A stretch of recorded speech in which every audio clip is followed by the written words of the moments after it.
ഉണ്ടാക്കാൻ പോകുന്നത് കാരാ സേവാണ്. ഉണ്ടാക്കാൻ വേണ്ടിയിട്ട് ഞാനിവിടെ 1 കപ്പ് കടലമാവ് ഉണ്ടാക്കാൻ വേണ്ടി ഞാനിവിടെ 250 ml കപ്പിൽ 1 കപ്പ് കടലമാവ് എടുത്തു വെച്ചിട്ടുണ്ട്. പിന്നെ 3/4 കപ്പ് അരിപ്പൊടി, ഇടിയപ്പത്തിന് ഉപയോഗിക്കുന്ന പൊടിയാണ് എടുത്തിരിക്കുന്നത്. കടലമാവ് ഒന്ന് അരിച്ചെടുക്കാം, വല്ല കട്ടയൊക്കെ ഉണ്ടെങ്കിൽ ഒന്ന് മാറാൻ വേണ്ടിയിട്ടാണ്. അപ്പൊ ഇതൊന്ന് അരിച്ചെടുക്കാം.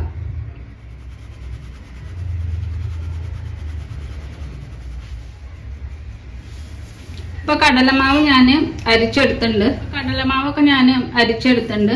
ഇതിലേക്ക് അരിപ്പൊടി ഇട്ട് കൊടുക്കാം. 3/4 കപ്പ് അരിപ്പൊടിയാണ് എടുത്തിരിക്കുന്നത്, അത് ഇട്ട് കൊടുക്കാം. 1 ടീസ്പൂൺ മഞ്ഞൾപ്പൊടി ഇട്ട് കൊടുക്കാം. ഇനി 1 ടീസ്പൂൺ ജീരകം ഇട്ട് കൊടുക്കാം. ജീരകം ഞാൻ ചെറുതായിട്ടൊന്ന് ക്രഷ് ചെയ്തിട്ടുള്ളതാണ്, അത് ഇട്ട് കൊടുക്കാം. ഇതിലേക്ക് 1 ടീസ്പൂൺ കുരുമുളക്, അത് ഒന്ന് ചെറുതായിട്ടൊന്ന് ചതച്ചതാണ്, അത് ഇട്ട് കൊടുക്കാം. പിന്നെ കുരുമുളക് ഓരോരുത്തരുടെ ഇഷ്ടത്തിനനുസരിച്ചിട്ട് എരിവ് കൂട്ടും കുറയ്ക്കുകയൊക്കെ ചെയ്യാം. ഞാൻ ഇവിടെ 1 ടീസ്പൂൺ ആണ് എടുത്തിരിക്കുന്നത്. 1/2 ടീസ്പൂൺ കായപ്പൊടിയാണ്, അത് ഇട്ട് കൊടുക്കാം. ഇതിലേക്ക് ആവശ്യത്തിനുള്ള ഉപ്പ് ഇട്ട് കൊടുക്കാം. 1 ടേബിൾ സ്പൂൺ ബട്ടർ ആണ്, അത് ഇട്ട് കൊടുക്കാം. എല്ലാം ഒന്ന് നന്നായിട്ടൊന്ന് മിക്സ് ചെയ്യാം. ഇത് നന്നായി മിക്സ് ചെയ്തിട്ട് കുറച്ച് വെള്ളം ഒഴിച്ചിട്ട് ഇതൊന്ന് കുഴച്ചെടുക്കാം. അപ്പൊ നന്നായിട്ട് മിക്സ് ചെയ്തു. ഇതിലേക്ക് കുറേശ്ശെ വെള്ളം ഒഴിച്ചിട്ട് ഇതൊന്ന് കുറച്ചൊന്ന് സോഫ്റ്റ് ആയിട്ട് കുഴച്ചെടുക്കാം. കുറേശ്ശെ വെള്ളം ഒഴിച്ചിട്ട് ഇതൊന്ന് കുഴച്ചെടുക്കണം.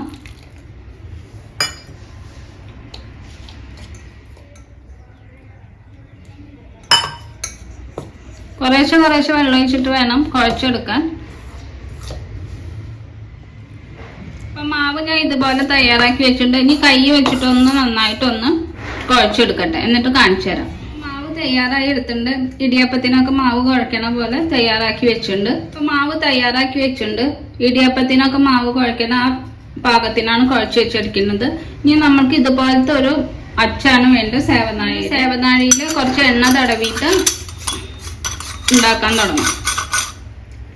ഇനി ഞാനിത് സേവനാഴിയിൽ നിറക്കട്ടെ.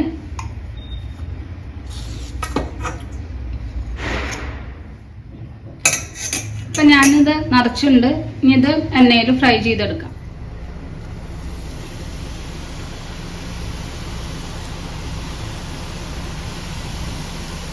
മീഡിയം ഫ്ലെയിമിൽ ഇട്ടിട്ട് ഫ്രൈ ചെയ്തെടുക്കാം. ഇതിപ്പോ ആയിണ്ട്. ഇനി ഇത് എണ്ണയിൽ നിന്ന് എടുത്ത് മാറ്റാം. ഇപ്പൊ ആദ്യത്തെ ബാച്ച് തയ്യാറായിട്ടുണ്ട്. ഇനി ബാക്കിയുള്ളത് ഞാനിതുപോലെ ഉണ്ടാക്കിയെടുക്കട്ടെ. ചെറിയൊരു ക്വാണ്ടിറ്റിയാണ് ഉണ്ടാക്കിയിരിക്കുന്നത്. അപ്പൊ കൂടുതൽ വേണ്ടവർക്ക് അതിനനുസരിച്ചിട്ട് അളവ് കൂട്ടി ഉണ്ടാക്കാം. പിന്നെ അത് വളരെ പെട്ടെന്ന് തയ്യാറാക്കി എടുക്കുകയും ചെയ്യാം. ചെറിയൊരു ക്വാണ്ടിറ്റിയാണ് തയ്യാറാക്കി എടുക്കുന്നത്. കൂടുതൽ വേണ്ടവർക്ക് അതിനനുസരിച്ച് അളവ് കൂട്ടിയെടുക്കാം. പിന്നെ ഇത് പെട്ടെന്ന് തയ്യാറാക്കിയെടുക്കാം. പിന്നെ എരിവൊക്കെ ഓരോരുത്തരുടെ ഇഷ്ടത്തിനനുസരിച്ചിട്ട് കൂട്ടും കുറയ്ക്കുകയൊക്കെ ചെയ്യാം.